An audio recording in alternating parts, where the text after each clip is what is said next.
welcome to the Heinz History Center. We were saying that it's about time that we actually hosted you here, and your cookie art just fits wonderfully with ideas that we've been exploring in this National Portrait Gallery exhibition.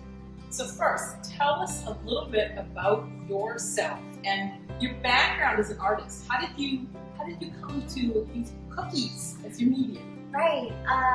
So I'm Jasmine Cho, and I've always introduced myself as a baker turned artist turned cookie activist. And how that all happened is while doing this work, I realized that drawing was always a hobby of mine since childhood, and I was actually always drawn to portraiture. So one of my favorite mediums as a child was just pencil on a sketchbook, and I remember at that time I was growing up in LA, so I did have a lot of access to Korean, like K-pop magazines and things like that. So I remember I would love to look at those photos and draw their portraits. And so I think even if I wasn't conscious of it as a child, I was always drawn to people who looked like me, some sort of representation that affirmed my identity. And later in high school is when I learned how to bake. And cookies just seemed to be this natural blank canvas for me that I could do anything on. And so once a request was made to me specifically if I could put their face on a cookie, that's sort of the birth of all my portrait cookies. And just knowing that those cookies had this viral power of capturing people's attention, I basically thought, if I have the ability to capture someone's attention, then I want them to pay a little bit more attention to certain issues that matter to me, which again comes down to representation. Well, to follow up on that idea of representation, we're sitting here. This is the entrance to our current exhibition, Smithsonian's Portraits of Pittsburgh, and we're sitting here by this work that shows all these different faces. It was done for Time magazine, the 200th anniversary of the U.S. Constitution, and yet this image doesn't necessarily capture the reality of many official portrait collections. We are using the exhibit to really explore ideas of representation. Who's here, who's not? Talk a little bit more about that. How does your work deal with that idea, that question of representation? Right, so again, I think why I also chose to stick with cookies is because to go a little bit more into their superpower, I think cookies are just so disarming, right? And they're so inviting. Again, there's this sense of childhood and innocence. And so I think in that sense, there's so much power in that medium that helps people dwell a little bit. Because I think when you're just scrolling through social media and all of that, it's become so easy to have a very, very short attention span or overwhelm with certain images, and you might look at certain images but kind of scroll through them very quickly. But I think cookies or something unique like that makes you at least stop and pause. And so I think that pause is so important to then help encourage those questions like what you just asked. Like, yeah, why did I never learn about this person? Like once they see the face, they start to ask like, oh, who is this face anyway? And then they're there long enough to read about the biography of that person. And those are the kind of questions that I want my work to encourage people. Why did I never learn about this person? Who else is missing? Those kinds of questions. I'll say your technique, the amount of detail, it's truly amazing. How did you arrive at the technique that you use to create these faces?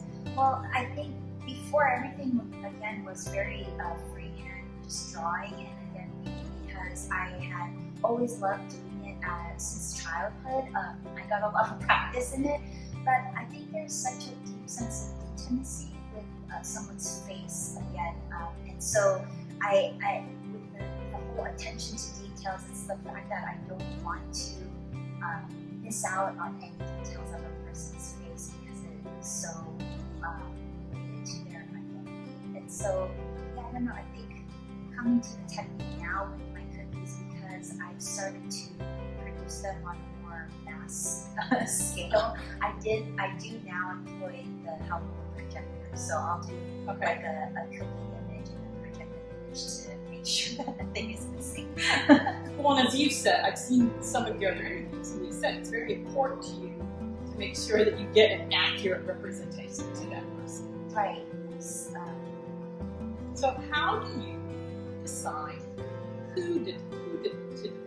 Right, and that's a great question. I think there's so many stories that I'm drawn to actually, so there's still so many more portraits that I'd love to do, but as far as how I decide who I choose, it's really, it serves something within me, like it might be anger. For instance, when I learned about Betty Ong, who was a flight attendant aboard American Airlines Flight 11, I was really angry that I only learned about her a couple of years ago, because she's a Chinese American woman. She was a hero. Her phone call was what led to the identification of the hijackers on that plane.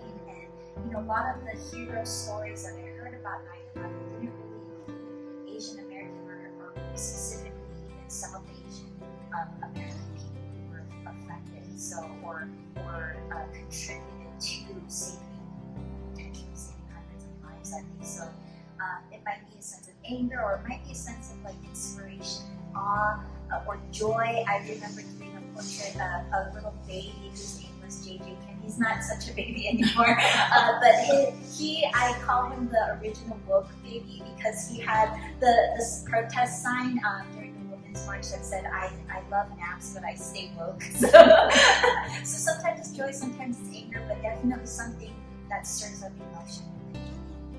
And kind of a question related to that. In the exhibit, we look both at who is depicted and then how are they depicted. It's that relationship between the subject and the artist. And some of your cookies, and I saw the posting on Facebook the other day, the cookie of the Boon Jung-ho, almost like cookie animation. Yes, three of them. yeah. How do you decide, once you decide who to depict, how do you decide how you want to depict them? Oh, that too. And I love that cookie sequence, by the way. This is fantastic. Geez, I don't know if I can exactly break down like how my thought process works, but I know that the moment I saw a photo of playing with his Oscars, like making them kiss and like that, I just remember thinking, oh, I have to make an animation like of him like playing with his Oscars. It was just a thought that came up because, again, I think it inspired a sense of joy. He's like now a cultural icon. I was a fan of his films way before Parasite. Yeah, but to see somebody, I don't know, like that, I love the childlike, innocence of people, and that I just think that again is a superpower that we should all tap into more. And it seemed like the perfect combination of his portrait in cookies. Right, yeah. As you mentioned, childlikeness. Yeah. So you've done recent portraits of people like John Lewis, for example, and then I saw was it yesterday or the other day, Ruth Bader Ginsburg, right. A great cookie. Who have you depicted who's related directly to Pittsburgh stories?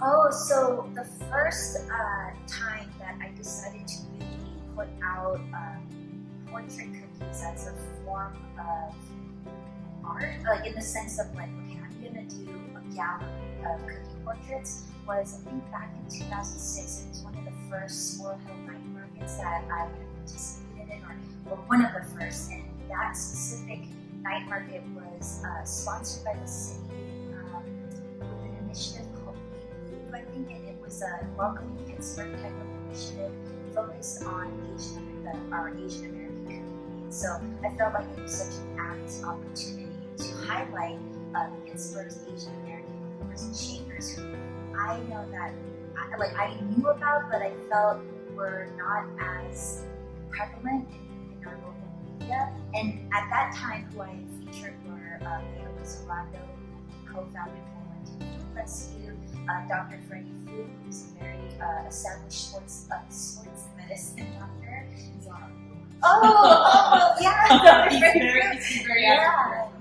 And then along that, also people who are more famous, like Heinz Ward, who people might not have realized is half Korean, and he's actually like an ambassador for biracial children in Korea. And there was also Min Na Wen, the actress who played the original Right, Milan. Yes, yeah, and her family's restaurant, Chinatown Inn, is still one of the only remaining remnants of Pittsburgh's old Chinatown. So yeah, those were some of the early first Pittsburgh movers and shakers I had made into cookie-fied, I guess. Yeah. That's a great list. Yeah.